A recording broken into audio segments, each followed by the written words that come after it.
You're listening to the AA Horror Highway. I'm Amy Ketchum. And I'm Amy Kasio. And this is going to be a short episode about why we want to do this podcast. So we're going to answer 4 questions, which are, why do we want to talk about horror on a podcast? How does horror affect us and make us feel? What is our earliest memories of horror? And when were we the most scared by a horror movie? Okay, Amy Kasio, you can go first. Why do you want to talk about horror on a podcast? So I want to do this because I love horror movies, and I find it to be the most exciting genre to learn more about. So many people do a rewatch podcast where they go scene by scene from a comedic slant, but that's not what I want to do. I want to research the movies that I love and then come together with my co-host here, Amy Ketchum, to discuss what we have learned. So why do you want to talk about horror on a podcast? Well, it's a very similar answer, but I think horror is special. It's a very creative genre, and there's so many deep dives we can have that I feel other podcasts may not be doing. It's fun to take a deeper look and discover things about movies that you may have missed. And then we also dive into the why. Like, why does this movie even exist? Or, we talk about production, or we talk about the actors themselves, or what was going on in the world during the time when the movie was released. Mm-hmm. So can you tell us a little bit about how affects you and why you like it? Well, we can say in darkness, things are revealed. That can be all kinds of things. That can be our deepest fears. That can be introspection of everything that's happening around us. But for me, horror movies are kind of like a new campfire scary story. So it's a true sense of nostalgia for me. It's something that's been a part of my life always. And basically, we're taking that campfire story and we're making it live on in a modern form. Personally, I feel that if they are far out, then it helps me stay grounded in the real world.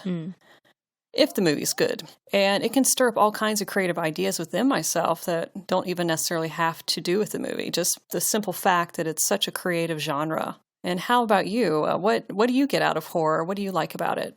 For me, I feel tension and suspense. It feels very thrilling. It's fun. It's exciting.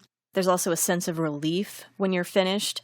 It can also feel therapeutic if you're dealing with grief or trauma. So it can be helpful in that way for some people. It also exercises this feeling of what would I do in that situation that kind of makes you feel like you could be prepared if if you happen to get into that kind of a situation. But at this point, I am rarely scared by a movie because I feel like I am so desensitized. So it takes a very special movie at this point to scare me.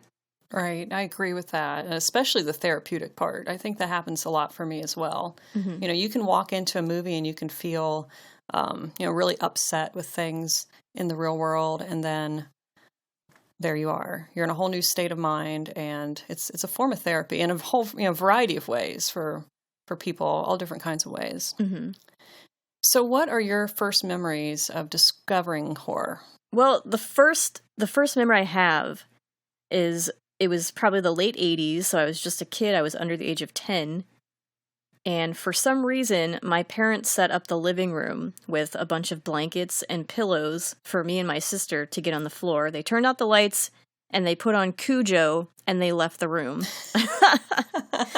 And I don't know why. Maybe they wanted to have some alone time, but it was a mix of feeling very, cozy, but also completely horrifying because of that last scene in Cujo where the mom and the kid are trapped in the car, dehydrated. They're almost dying.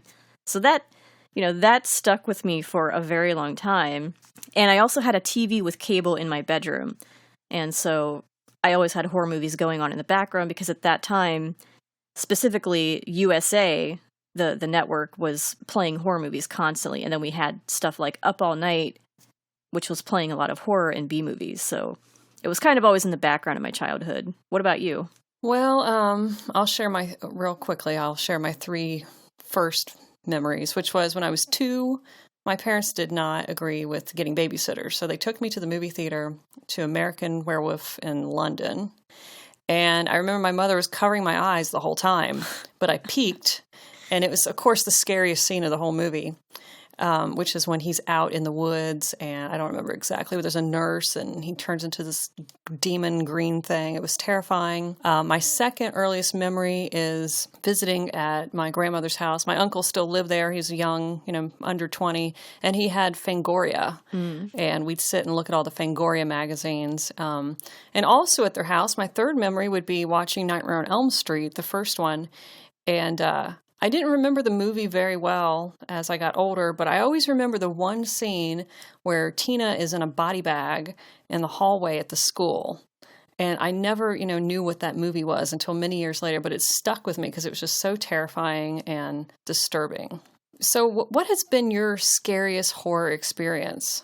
Well, I have two. Okay, there's two movies here. So the first one would be The Blair Witch Project in 1999. When it came out, and I saw it in the theater. So I didn't know anything at all about this movie. I went completely blind because my friend group was like, we have to go see this movie, and it's real. And I get to the movie, and I'm like, and it starts out, and it says this is based on real events, or whatever it said. And so I was kind of like, I didn't know. Like, part of me was like, I don't think this is real, but part of me was like, I'm not sure. So as I went through watching that movie, I was completely terrified because I didn't know if it was real or not, and it felt like it was real. Because as we know now, that was kind of the movie that sort of popularized the found footage genre. So that was kind of the first time that I think a large amount of us were seeing that style. And so to me, it was very horrifying because they didn't show the monster. It was really left up to your imagination, and that was just horrifying to me. And so for that entire summer, I was so terrified that I was afraid to be, because the thing is that we had like a family computer, because this was 1999, okay? So we had a family computer in, like in the family room, whatever, and there was a window to your back when you sit at the computer. So your back is facing a window. That's creepy. And so I spent the entire summer being terrified of going onto the computer at night because my back was facing the backyard and the darkness. And as you should have been. And I remember, and I just, and I remember Googling, well, there wasn't Google back then, but we did have search engines, okay? There was information on the internet, it just wasn't as much. But that's when I started to learn about the marketing of the movie, and I was like, man, they did this really great. It was really great. This was so good what they did. And I was still kind of like, I'm not quite sure if this is real. I don't think it's real, but I'm not quite sure. Because, the internet was a different thing at that time. Right. Netscape Navigator. So what about you? What's one of your, scariest horror movie moments or times? Well, the kind that always gets to me are the ones that are paranormal and they seem really realistic. Because I grew up in what I'll call a haunted house. There was all kinds of things happening all the time. So when I see it in a movie, if it's done really well and it feels real, then it totally gets me every time. And then if you mix that with creepy kids mumbling in music, I'm dead.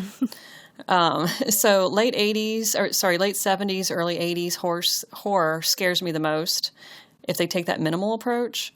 So the two that come to mind that I find just, if I put them on right now, they would still scare me, is Amityville Horror, the original, and The Changeling from 1980. That had George C. Scott. I don't know if you've seen that one. It's not very popular anymore. I haven't seen it yet, but it's on my to-watch list, The Changeling. So do you have any other scary experiences? Yeah, so my second and last would be I saw High Tension, in the early, I think it was when it came out. So I went into that completely blind. I didn't know what it was. I just picked it up at the video store at that time because we were still renting movies in person with a DVD. So I watched that movie, and it was very terrifying because it's very gory. It's very explicit. I had never seen anything like that.